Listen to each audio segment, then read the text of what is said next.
The Tangenetic podcast is aimed at a mature audience. It contains themes that are not appropriate for all listeners. It's important to note that we are not experts. We routinely have no idea what we're talking about and are just three idiots sitting around a table. Listener discretion is advised. Tangenetic might play for February 2024. This episode will be potentially a bit odd. We've had a bit of a scheduling conflict, and I don't have Swoosh and John Doe together at the same time. I've only got John Doe tonight. Hi. Slight delay. I was in a well immune for a second there, listening to you talking. I was like, oh shit, that's me. Okay, I'm here. Well, that's why when I said your name and you didn't say anything, I'm like, I'm going to point at him in the camera. Like, maybe you'll get it. Me. But if I can get a hold of Swoosh before I get this all edited together, I'm going to try and edit his reaction to these trailers as well. So, it might end up just being me and John Doe. It might be me and John Doe and then me and Swoosh edited into the episode. So we'll see what happens and what weird editing magic I've got to try and figure out how to do. But for now, let's get started with trailer number 1.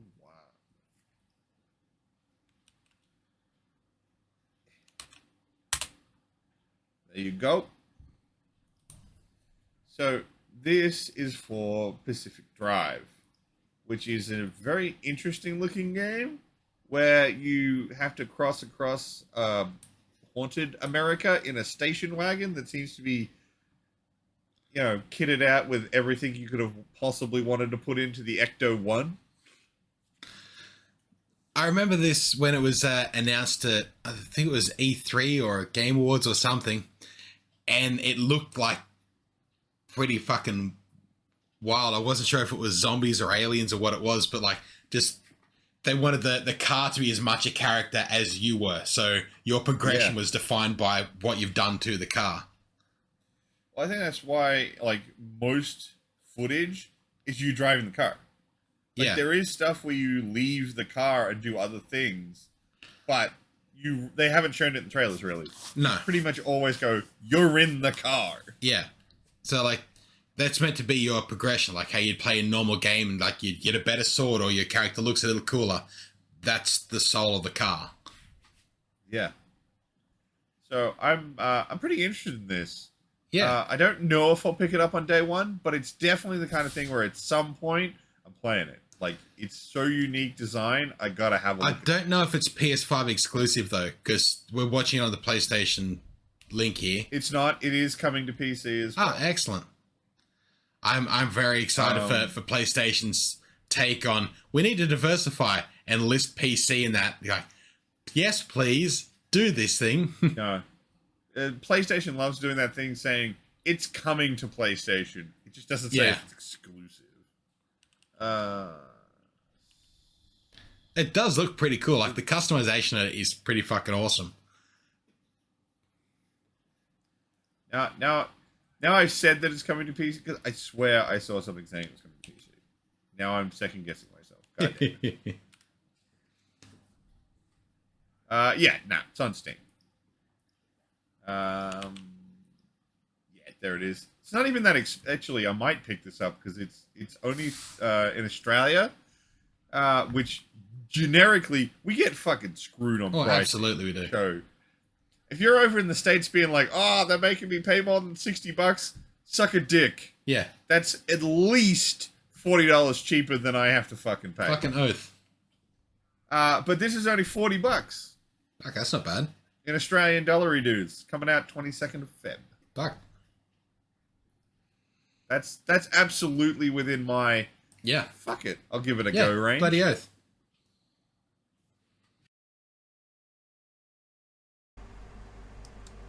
So Pacific Drive. Yeah. So this is, I think I've seen this. I've seen a few streamers trying the beta for it. And it looks interesting. Maybe. The idea of being stuck in this weird zone and having to survive with upgrading your car and going exploring and stuff. And I think the interesting thing is it's been somewhat revealed that there is stuff you do outside of the car. Yeah. But the trailers are all you're in the goddamn station wagon. Yeah, because we looked at this one a while ago, I think, on a previous during an E3 Yeah. thing, I think. But it looks interesting because you can actually get out and like repair the car and shoot stuff and go explore the immediate area. Yeah. Like I So- might pick this one up, to be honest. It looks pretty interesting. You know what'll help you want to pick it up? I'm pretty sure I remember how much this game was, but like I'm in a different recording session and now I'm like, did I remember that right? Yeah. I mean, if it's cheap, I'd be okay with that. If I recall, I just wanna. It's gonna sound really weird because like I just did this with Dan, and Yeah. now it's gonna sound like I don't know what I'm talking about again. Oh, to be Yeah, honest, no, I was really right. don't. It's $40. Oh, fuck yeah, that's pretty good. $40 Australian. Oh, even better. That's pretty awesome. So it's actually in like that absolute ballpark range for, yeah, let's pick it up and let's have a look. $40 is definitely in my give it a go price. Oh, range. definitely. This is like well and truly good enough to pick up. I think that's clinched it. I'm probably going to pick that one up when it comes out in February. It comes out on the 22nd, so Yeah. you've got a little bit of time. Well, the good thing is, like, it reminds me of. Do you remember the Mad Max game that came out on PlayStation? Like, it's giving me that kind of vibe for the car customization, which I'm okay with because I really enjoyed that. Yeah. Like, I spent a long time customizing and making that car that I wanted. It was good fun. The Magnum Opus, I believe it's called. Yes, that was a good one. Yeah, that wasn't just a PlayStation game. That was on PC as well. Oh, Scar! I may have to pick that up on Steam at some point. I remember that being really fun. Yeah, it was pretty fun. Right. Next trailer.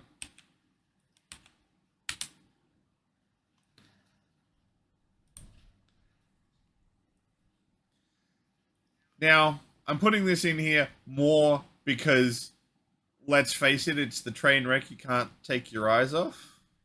Well, Like, watching this thing crumble has been delightful. it's the train wreck And that that's- got pulled an hour after actual release because they couldn't fix a game-breaking bug. I know. How do you not know that it's already there? Fucking hell. And that game-breaking bug would skip you to the end of the game. Yeah, as so you've already finished the game. So this is Suicide Squad Kill the Justice League. Because we hadn't actually said the title till just now. Yeah, I know. It's been through so many things of what is this game? Is it a looter shooter? Is it an adventure game? Is it Gotham Knights but villains? Like, yeah. I mean, like, the general vibe that I've been getting from the online community is not good. No. It doesn't, it comes out on the 3rd, and at least in Australian, it's $104. Come on. Not How for much you say it this. was? Oh, $104.95. For For the apparently, standard edition. apparently, a lot of the reviewers that have been through it have said they're curious to see the speed run of certain bosses because some of them can be done extremely quickly. As in, like, I'm not surprised. less by than that. a minute boss fight. Oh, fuck. Yeah. So they're curious to see how fast some people are going to rip through it. I can't.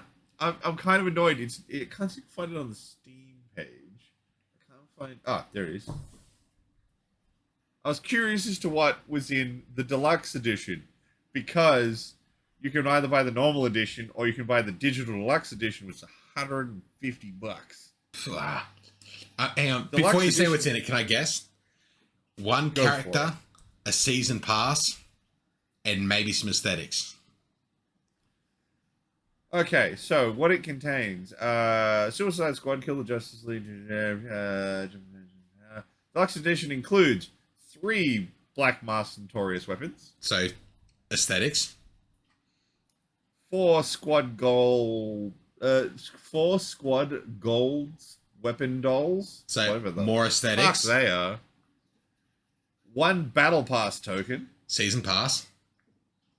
and if you pre-order the deluxe edition, you get the classic outfits More aesthetics.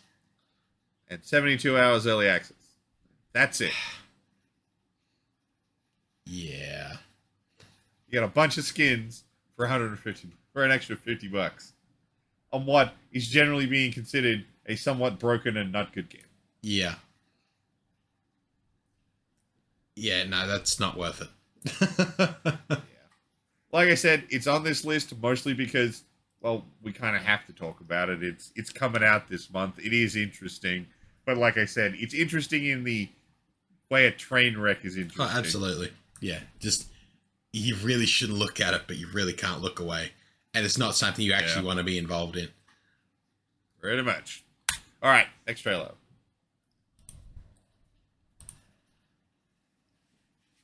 Oh, good, it's Suicide Squad. Look, I have already heard some bad things about this. Like, mainly the fact that it constantly drops out. Well, it launched with a bug where when you started a new game, you skip to the end. Oh, wow, okay. That's fun. Yeah, I know, right? Apparently, you know. they've already gone through and, like, censored some shit as well and removed something. Apparently, Batman was getting a golden shower at one point. Okay. Right. I think it's when they defeat Flash. Oh, okay. Boomerang pisses on him. Yeah. And from what I've seen, though, because some ordinary gamers, like Mudaha was playing it and showing off the error he kept getting. He couldn't get past the tutorial screen, or tutorial map. But apart from that, it looks like the combat is pretty good. Like, which is annoying. But I mean, it's Rocksteady. I was expecting the combat to at least feel pretty good. yeah, but it's just a shame that so much weird shit's happened and the errors weren't caught early. And yeah, it's had a really bad launch. Like, it actually goes like full live on the 3rd. yeah, But people who paid extra got to play it 72 hours early. All of those hours, it was down. yeah, fuck that. That's not good. That's a bad. Like, You know, the effects of live service games when they're being fixed, they're offline. well, the weird thing is, like, we haven't had a decent launch from, like, a big game in a while. Every one of them has had these kinds of issues that should have been picked up well into QA. I mean, a bug like the one they launched with is just like, that's just not. Yeah, that's just ridiculous. But I might pick this one up, but probably not for a few months. I'm going to wait for this one to even itself out, and even then, I'm going to wait for it to come to Game Pass. I don't think it'll be something I pick up. It's got to come to me in some kind of free format, like it gets added to Game Pass, which I've already paid for. So. Yeah, basically, I'm hoping for the same. So I get a key in Humble Bundle or something like that. That's the only way I'm picking this game up. Same. Like I don't mostly pay for it, to be honest. Like, it's too bad of a fuck up for me because they bait and switched us again because we're like, this could be fun, and it's just another generic looter shooter. Yeah. I mostly included this one because, I mean, it's a train wreck you can't stop looking at. Oh, definitely. It is fun to watch these train wrecks happen. It's kind of sort of this came out this month, watch this pile of garbage happen. Definitely. But, yeah, generally pre-release reviews and stuff have been rather negative, so yeah. I'm not feeling that one. I'm not overly jazzed about it, but I'm not going to knock it too hard, I think. If people like it, they like it. It's up to them. Alright, next trailer. So this is Banish's Ghosts of New Eden, which is something we've been we've been seeing trailers for freaking ages.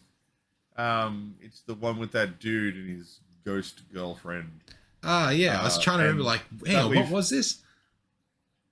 Yeah, we've seen it a bunch of times, and we've never been able to get the real handle on, what do you do in this goddamn game? What is it? Well, we're going to be able to find out pretty soon, because it comes out on the 14th of Feb. Happy Valentine's Day. $80. Here's your dead girlfriend. It's only $80, which ain't too bad for Australia. That's about mid-tier pricing. Or it's actually it's pretty low tier. There's low tier pricing. The mid-tier or low to mid-tier is $80 to $100, and then average is $120. Which I'm getting pretty pissed about. You fucking oath. So, looks interesting. I don't know if I'll pick it up quickly. I'm interested in it, but I will admit I kind of want to read a review or something and actually, get a vibe on, what the fudge it is. Yeah. That's my biggest problem. None of their trailers have really convinced me of this of is what this gameplay game or is, and I want it. like it's a third-person adventure game for some of it, but not for others. It's hard to tell exactly what's going to happen here. Yeah, so I'm definitely keeping an eye out for reviews because I definitely want to know if it's any good. If it is, probably pick it up. But yeah, right now, not so much. Vanishes. This is that one, that medieval one about the dude with the ghost chick with him. Yeah, like, this looked interesting. Because I like right. these kinds of genre where it's like, weird ghostly stuff, and it gives me, I can't remember what it reminds me of. What's the one with the chick who's having the Viking one with the chick who's having like the mental breakdown kind of thing? Hellblade: Senua's Sacrifice. Yeah, because like the styling looks very similar, but instead of being Viking, it looks more medieval, like European kind of thing. But Yeah, I can get that. yeah, it looks fun though. I think my biggest problem is it's coming out this month on the 14th, and I still don't know what this game is. Yeah, No trailer has made me understand what I'm gonna do. I'm getting the idea that it might be something akin to The Witcher, so open world, run around, do the things, have ghost person with you. Maybe It's hard to don't pin know. down, like... Maybe this is somehow a weird looter shooter in disguise. We never know. It always happens. It's the kind of thing where I'm definitely interested in it. It is actually not at a bad price point either, $80 in Australia. Well, it's not too bad for how it looks. Yeah, I know. That's actually, like, I'd rather it be a little bit cheaper, but, I mean, what consumer doesn't? Yeah, that's fair. But for Australia, where games are quite often, and I really hate saying this, getting up over $120, For shit that's I'll take not 80. worth it. Yeah, fuck.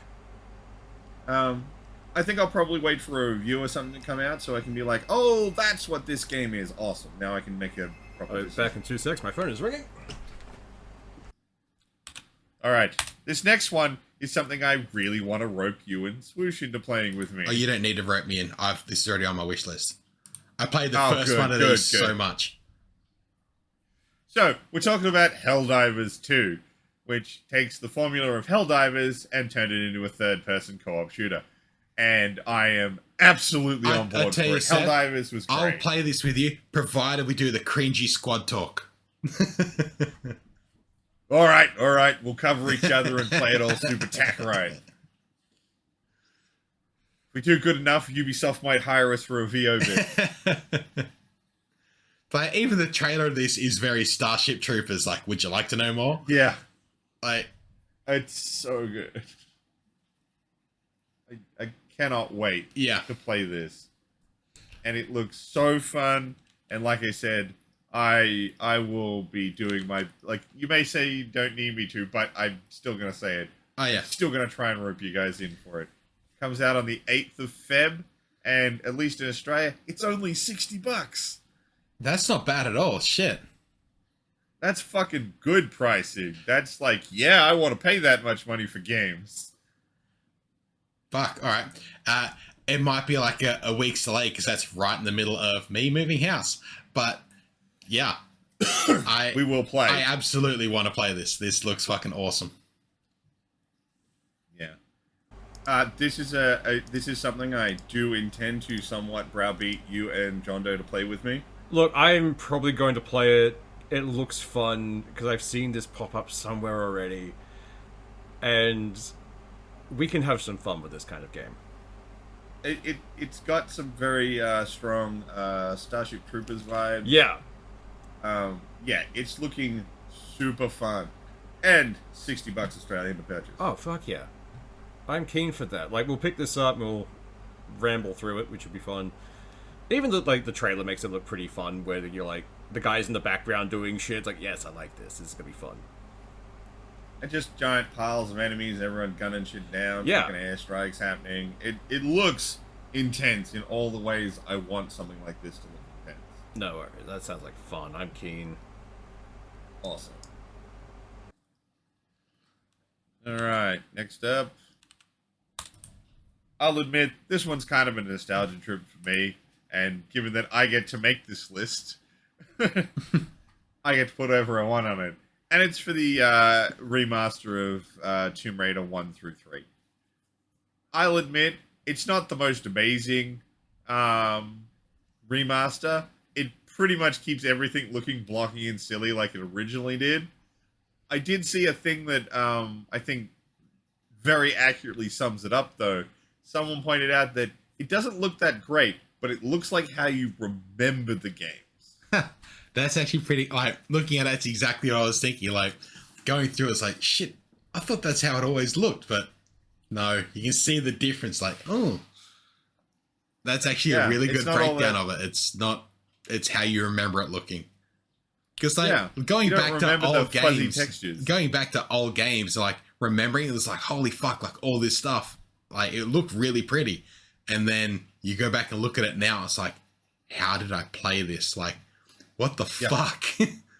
Yeah.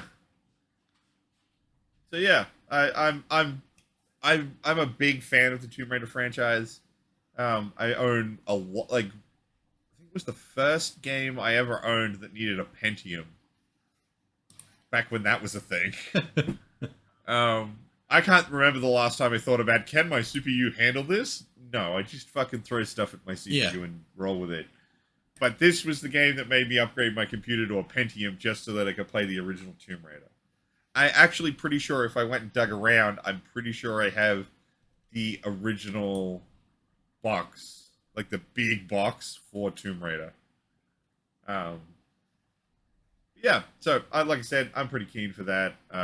But it's pure nostalgia. I'm not pretending it's going to blow the world away and it's some amazing product. But yeah.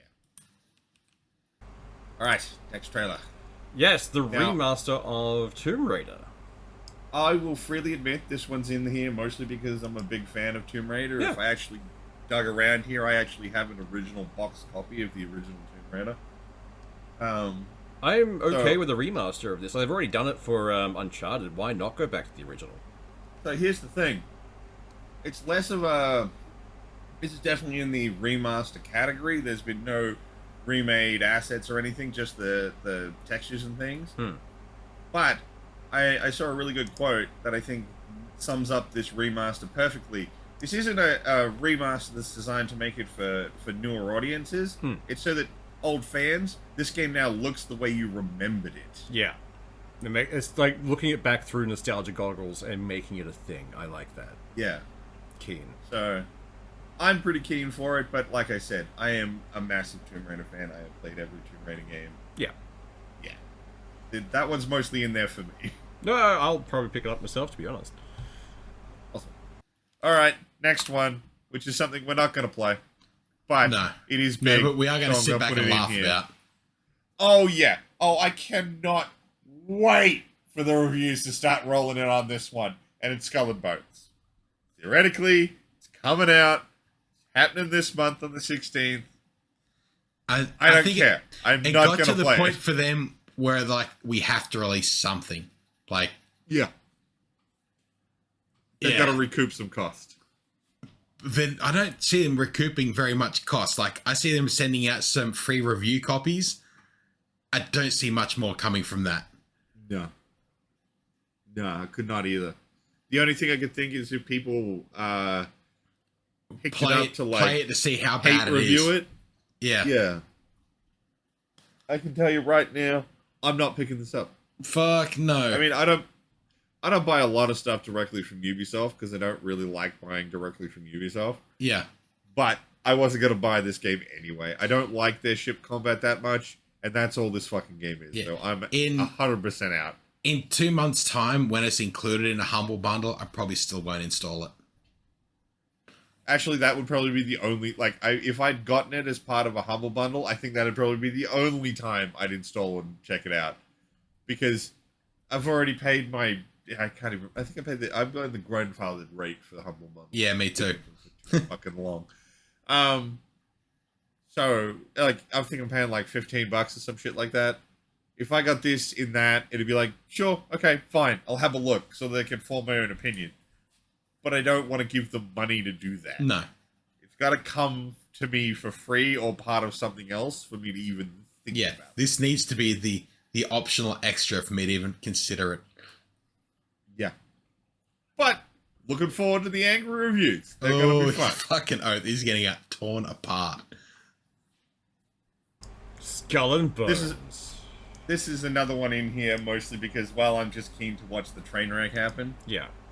Like, I have no interest in picking this up. At all. At all. I was Not offered even a like free this- version of this by a friend of mine at work who has a spare key, and say, "Do you want this?" Like, no, I'm good.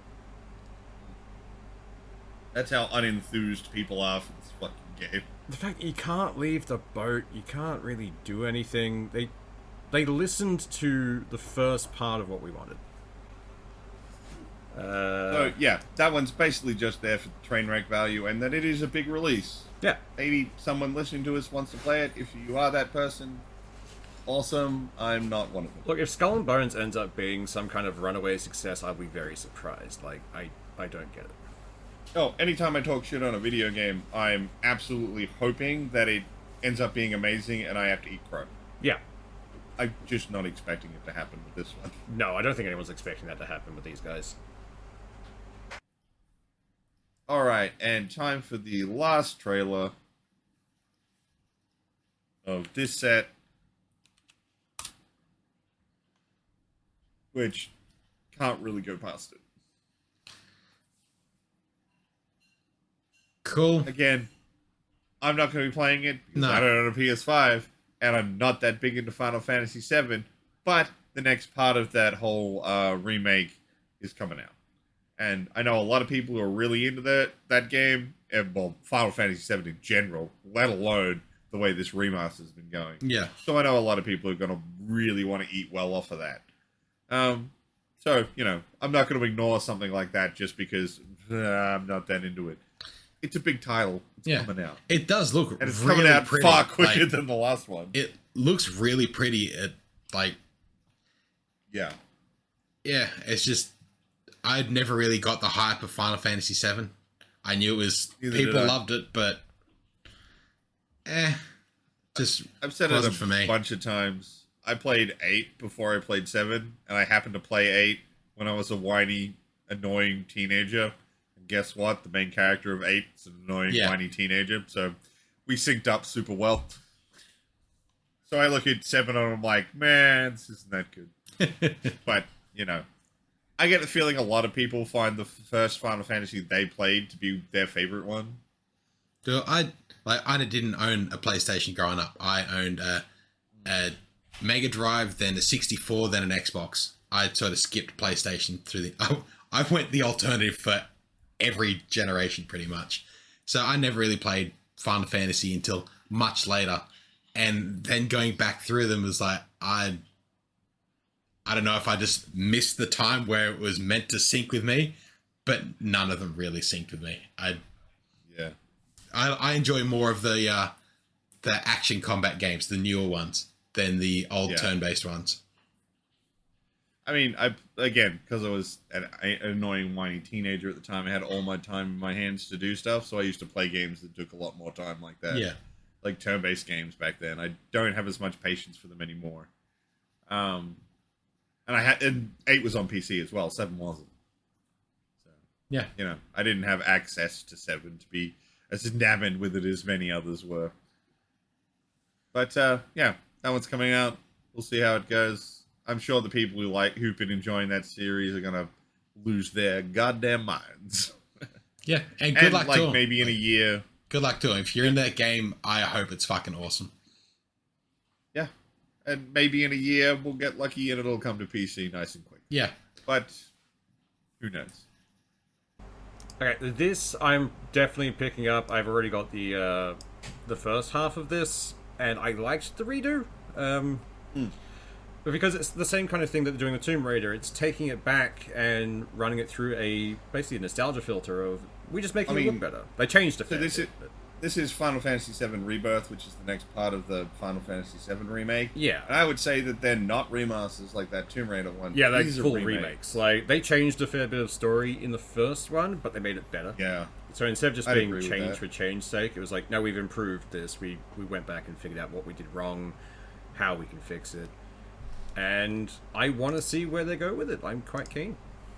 Yeah, I'm a bit more in the middle simply because I don't own a PS5. Yeah. I'm not buying one to play this. So if when it inevitably gets to PC, I'll probably check it out. Yeah. But for now, it's going to be, yep. Anyone who picks this up, have fun, awesome. I was never a biggest fan of Final Fantasy VII. I started my Final Fantasy games with Final Fantasy VIII when I was a whiny, angsty teenager, and given the fact that that protagonist was a whiny, angsty teenager, we kind of gelled. Yeah, it fits back then. But like, if this one does well, I kind of hope they give the same treatment to 8 because I really enjoyed 8.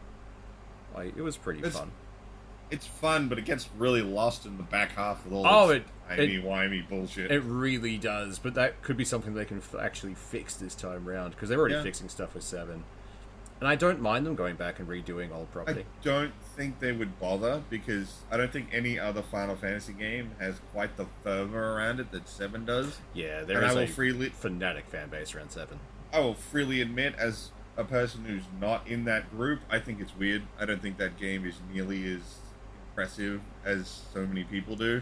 Yeah. But for the time, it was really good, but it's really just nostalgia that people look back on for that one, I think, because it wasn't the first one to come to the US or to the Western market, but it was around that time.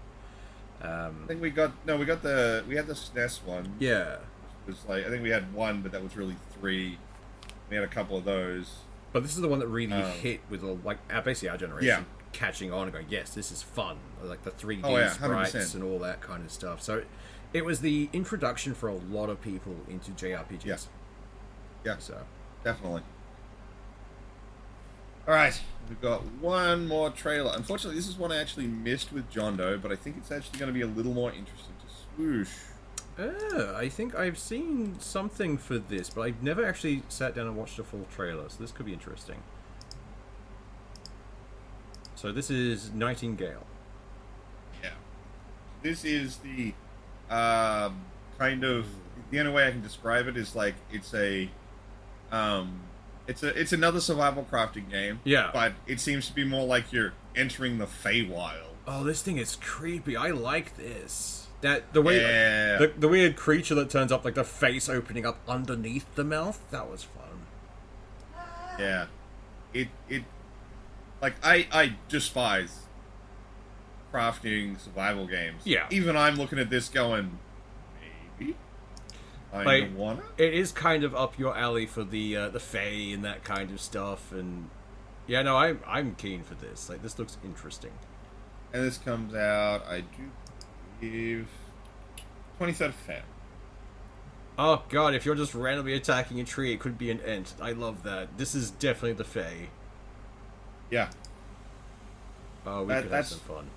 Why I'm so much more interested in, like, what weird things could happen. I'm also a massive slut for steampunk and, like, the Victorian kind of motif, and that just plays into it so well. Oh, yeah, it does. 'Cause, all like, the people in, like, fancy Victorian garb going hunting. I mean, it gives off Alice in Wonderland vibes, because it's around that time frame, and it deals with the same kind of weird, strange world where logic no longer really exists. Yeah. So that could be very interesting. I'm kind of keen for that. And it's, as you said, it's basically my jam. Crafty survival bullshittery. I really enjoy that stuff for some reason. It scratches the brain meats in the good way. Yeah, it does. So, yeah, I'm pretty much looking forward to maybe picking that one up. I can't give you a price for it right now. They haven't actually said how much they're charging. Yeah. I've actually given a time frame for that one. I didn't see it when I was skimming. Release date is 23rd of February. Oh, score, so it's pretty soon. Yeah. I mean, it had to be this month. We're doing this month's upcoming game, Swoosh. Touché, sir. Touché indeed. But yeah, I'm probably going to pick that one up. I might jump onto Steam and make sure I have that wish listed. Yeah, it's looking good. Yep, that's the that's it. That's the last one of this upcoming month's lot of stuff. A few might plays, definite play, and a few won't be fucking playings. Oddly enough, they kind of go in that order. Yeah. It's like, I really do want to play Pacific Drive and Helldivers. Might play Banished. Suicide Squad we're never going to pick up. I'll probably pick up Tomb Raider, but, nostalgia bait. we're never touching we're not going to touch Skull and Bones, and maybe at a much later date, I might look at the Final Fantasy VII one. Yeah. But it's got to come to PC. I'm not getting a PlayStation. Oh, fuck no. But yeah. You know, assuming you could even find one in Australia. Yeah. I haven't even thought of looking to see how bad it is at the moment, but after that why would I when I got a PC? Get one. There was a time when I thought about it, but they couldn't give me one. No one could sell me one. So I'm like, cool, accepted, moving on. I'll just buy more games for my Switch. Anyway, that's us for this one. And that's it. That's all we got for this month. Honestly, like, there's a few bombs this month. Like, because I swear this month is generally where they put all the ones that they don't expect to do well. Because if they were going to do well, they would have brought them out a month earlier for Christmas. But maybe February's becoming the new hotness because it's after everyone's gotten their Christmas, New Year money. That is true, yeah. But maybe. But things like Skull and Bones, if they thought that was actually going to work, they would have brought that out before Christmas. I'm pretty sure it's only coming out just as a sunk cost sale. At this point, yeah, you're not wrong. But I mean, like, you know, Pacific Drive, probably pick that up. Tentatively on Banished, definitely picking up Helldivers. Tomb Raider at some point. And there's a good chance, if like you or some other people I know are playing it, I'll probably pick up Nightingale. I'll definitely pick up Nightingale, and I might try and convince a few other people to play, if I can find others who like this kind of thing. Because, like, generally with those games, if I'm playing on the server with people, I build a base, and then everyone goes off and gets stuff and brings it back, and I just make a safe place to hide. So I think the two big ticket games this month are Helldivers. Helldivers looks like a lot of fun. We're going to enjoy ourselves immensely with that one, I think. Because that's a squad of 4? Yeah, I think. We're going to have a minimum squad of 3. Yeah. So we might be able to pull Angry or someone else in. We'll see how we go. Yeah. Definitely. Alright, that's it. Alright, bye.